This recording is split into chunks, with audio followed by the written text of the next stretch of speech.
Today, I'd like to say a few words, I guess, on self-care and the elders, essentially.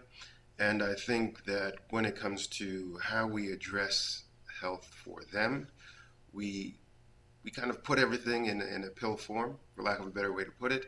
So we're going to give you your exercise in this kind of pre-designed capsule. You will ingest that and then accrue the appropriate benefits. I think we need to think about self-care in their perspective in the way of providing an rich environment of expression, play, and discovery. This of knowledge, this of emotion, this of um, experience. In this way, I think we can easily see the dynamic between a grandfather or grandmother and a grandchild.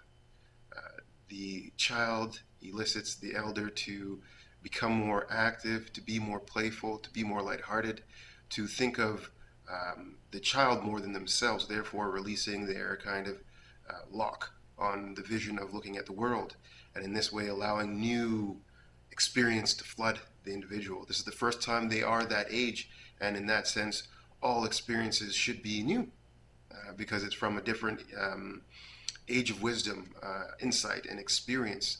And we want to make this the richest part of life. We don't want to put it in a box, give it rations for the day, and then hope it grows and flourishes. This is not going to be the case. It is, in fact, the truth that when we're looking at self care for those people, we want to give them the richest of what we can offer. And this, I think, is easily seen as well in the way of the results of how we are caring for our elders thus far. And if we are going to make a change for the better, we will have to revisit our approach on such matters. Thank you very much for listening. This is just a little insight from a self care perspective on the elderly or aging and self care. Thank you.